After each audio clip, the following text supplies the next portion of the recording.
Could you tell us about the stunts that you've made and if there was any injuries that we want to know? I got 9 stitches in my finger for something that was not really a stunt, but I was like searching for a tool that I needed to build something, and when I pulled my hand out of the box, I took a chunk of my finger out and got 9 stitches. He was very cool about it though. Yep. He didn't scream or anything or make a big deal.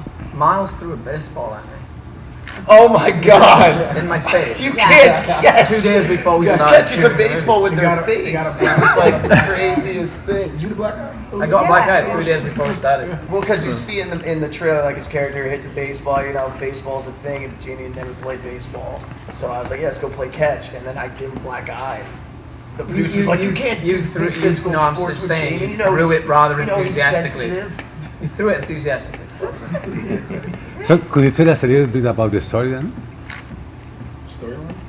Yeah. It's more of an origin story, so you kind of find these characters all in their own individual kind of lives, and I guess fate or whatever you want to call it kind of brings us four together, and you kind of see them kind of grow, overcome obstacles, different adversaries and stuff like that throughout the project. How much did you know about the Fantastic Four before you got the parts? I mean, I was definitely aware of it. I'm not a comic book fanatic or anything, but I was aware of it. Were you gonna say nerd? No. Geek? No. Good. Those are offensive words. Okay. No. I think everyone is aware of them to a degree. I mean, they're so mythological, these characters. They're so special. I think the fact that they were, considered the first family of comics, that kind of heritage of it, especially when we're trying to do like a contemporary kind of reimagining of that idea of what a family is. When Josh Trank came, I think, to all of us and kind of spelled that out very specifically, his vision and his tone, I was really excited to see how that 1961 comic could then be a 2015 movie and the idea of what a family is. So I was excited about that. Were you guys fans of the comics or superheroes growing up? I've always been a massive fan of comic book films. I'm always there opening night, whatever the story is. But I wasn't really familiar with comic books per se. I mean, now I definitely am. But I've always been a fan of the film versions of comic books. Miles? I think I collected comic books at one point in my life because I just thought that was a phase I had to go through as a boy, was to like collect comic books, but I didn't really. But yeah, Pod. It was more of a collectible thing. I really didn't get much out of like reading them. That format didn't really speak to me. But I actually really dug when they were converted into video games. I always loved the comic book video games, like the X-Men. One at the arcade specifically. Any of the Marvel vs. Capcom ones were sick. So yeah, but it was kind of cool actually. My dad, once I was cast, he revealed to me that when he was my age, Fantastic Four was his favorite comic book. He was a big Fantastic Four fan, so that's got to be kind of trippy, man. That now at age 60, your son is playing this character that you grew up with your whole life. Can you talk a little bit about what you thought when you first saw the costume, and how it felt when you first put it on, and how it informed how you played your characters? I thought it would have more blue in it. My costume was not terribly comfortable.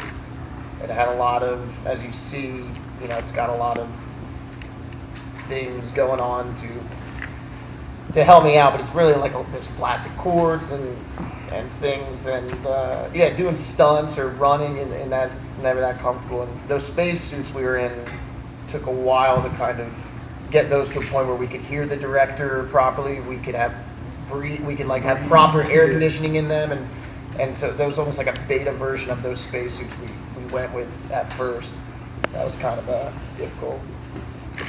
I think your costume's pretty sweet. Yeah, I love my costume. Yeah. It was pretty snug, but it was cool. Well, because you kept getting stronger and more muscles, so your suit kept getting like tighter and tighter. Yeah, but it was cool. Fantastic Four seems to be pretty unique in that all of your characters, the superhero or the powers, come from the same incident or accident. And I'm wondering, apart from maybe a plot line dealing with a villain, how much of the film maybe has a chance to kind of delve into your character's individual responses to that? I think it focuses on that stuff very much so. You know, as far outside as, you know, who all kind of experience this collective thing together, this event, and they travel to this very extreme and dangerous, exciting new universe, and they have this accident, this kind of thing that transforms them. They're going to have all these abilities all of a sudden. I think the film does focus on people dealing with that, overcoming those problems, focusing their energies and turning those, you know, affectations that happen to them into powers, harnessing them for good, harnessing them collectively as a four. You know, I think the film very much focuses on the problems that come with that and how they harness it and come together as a team. Chris Evans did the last Fantastic Four, and now he's in Avengers as Captain America. So if you could, guys, choose a superhero to play, you know, 10 years from now, who would that be? Batman, hands down. Batman. All the way. I'd like to play Robin. Is Robin really a superhero? Like, he doesn't have his own film for a reason. He's such a complimentary, kind of like codependent character. That's cool. I don't know. Stop listening. I would be Thor, yeah. Thor? For sure. Yeah, dude. Are you kidding me? I would be just jacked and like, I love the hammer. It's the best. Right? Yeah. Always comes back. Superman, hands down. Was there any special skills that you had to learn for this other than just getting in really good shape? They put me on stilts. A kind of version of stilts, because obviously my character is much larger than I am. So just for reference for the rest of the actors, when they were looking at me, I had to kind of walk on these stilts, which eventually made me 6'8". So that was kind of intense. And a lot of the time, you know, the terrain that you're walking on, the studio floor is kind of tricky. So that was kind of testing at times. And we had to do, there were a few different moments in the film where we're flying or just sort of, well, you were doing a lot of that. Yeah. But, you know, feeling comfortable and looking like you know what you're doing. That, you know, that took a little bit of figuring out, a little bit of training with that. Yeah, I mean, obviously, CGI comes into a certain point with all of these powers because you can only do so much. But in terms of the initial starting the power, whether it's like, you know, it's on me starting to stretch, or, you know, and so you have to really kind of figure out what that feels like, because even though maybe it's, you know, CGI for the arm, it's on your face, and so really it's just kind of, or if I need to stretch my arm and I'm going like around this table to like unlock something, you know, you got to, it is a lot of visual because you're having to kind of see what's happening before, you know, without any real reference. You're just kind of wondering if this was really happening to me, how would that feel? How would I sling my arm as opposed to make it go slowly? How would I, you know, so there is a good amount of physics involved there. It does take a lot of imagination also, trying to figure that out, you know. What's the most honest way of creating a force field or flying or, you know. So, I mean, being an actor, you use your imagination constantly, but for this, I thought it was even more so. I think you have it down in the trailer. Thanks, Miles. And so your casting has been billed as the ensemble of the breakout stars of the past few years coming up in the future, like the big A-listers of Hollywood. Do you feel that? Absolutely. I think I speak for all of us. Does not speak for all of you, ever. No, just do you want to talk? I was very excited by the cast. I think that is something that is, you know, it's wonderful to be able to be with these guys and hopefully make these films for many years. But I think the casting of it, yes, by far was one of the most interesting, you know, parts about it. And I think it's exciting. I don't think people saw us individually as these characters at all. But yeah, they went out and they wanted to cast actors maybe that had a footing in dramatic acting, and I think that served us well, especially for the story that we were telling. Michael, I wanted to ask you, how often did you work on the phrase "flame on"? How did you get that in the character? Oh man, not often, not a lot at all. It was just one of those things because Johnny never really had to practice it because he didn't know he was going to get powers, you know. So we kind of wanted to be as real as possible, kind of make it as grounded as I could. So not as many times as people think. But people will be yelling that at you for the rest of your life. My big flame on! Okay. Who was the funniest of you, and who made you miss the lines or skip lines? Who's more of a distraction on set? Yeah. Miles. Yeah. Isn't But it obvious? But in a loving way. Yeah. I think you have to have fun. So Were there any practical jokes? No. So that means yes. No, but it's a pretty light-hearted set. Yeah. But I don't think any of us are real like pranksters, you know. But you just try and keep it fun. So, as actors, how do you guys deal with all the negative fan reaction that this movie has received so far? What can you say to those fans who are a little distrustful to make them think, hey, this is going to be amazing? The great thing about it is that we feel that the trailer so far speaks for itself. Obviously, there's a lot of expectation, and people want to see a great film and are very passionate about these characters and this story. So I think the best thing to do is just let the film speak for itself. I absorb it all the negative stuff people say. I see every hateful thing people write to me on Twitter because I check it and I take it in. It does affect me.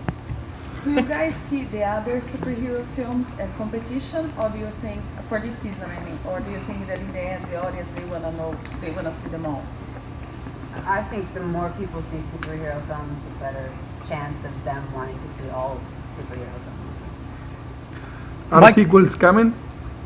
Are the sequels coming? Is that what you said? We hope so. Do we know for sure? We don't know for sure. I mean, they have it scheduled out. Yeah, they have.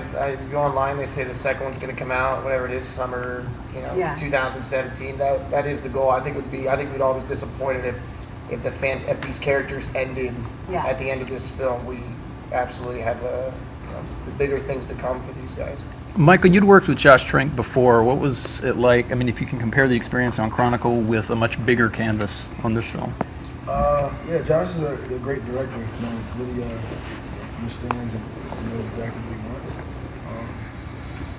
Chronicle was it felt like an independent film.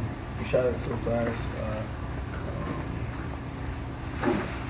Limited takes, and when you move to a bigger budget film, the pace is dramatically slower. So honestly, just the pace, and for him, I think being able to command a much bigger set, crews, much bigger. Just the scale of the project was much larger than Chronicle. So honestly, when you build a relationship with the director, you want to keep that. It just grows from project to project. So the chemistry was definitely there, and the communication between all of us and the director was there, and it made for a good experience. You guys probably did a lot of wonders on Chronicle. Did a lot of wonders, for sure. And we brought some of that, to Fantastic Four as well. Same DP, and Josh uses a lot of the same familiar pieces that he did on Chronicle. Did familiarity make your job easier? Yeah, I think that relationship between director and actor is very important, especially communication. So, the more you know somebody offset, I think it just makes it easier to work with them on set. Since this film was announced, I wanted we just have time for one more question. So have any of you run into Chris or Jessica or any of you? Chris is a friend of mine, and he's, I think, super excited about the movie. I think the direction that he's taken, that Josh specifically is taking it, I think is exciting for him. Did he have any advice on? I don't know, because that's Michael's character. He had nothing for me, but maybe for Michael. I've met him a couple of times, and he's a cool guy, but he's just super excited. He said, look, even if I wanted to give you advice, I couldn't. You just do your thing and enjoy it. You'll be fine. So that was pretty comforting to hear. I haven't seen Jessica for a couple of years now, but she always just wishes me the best.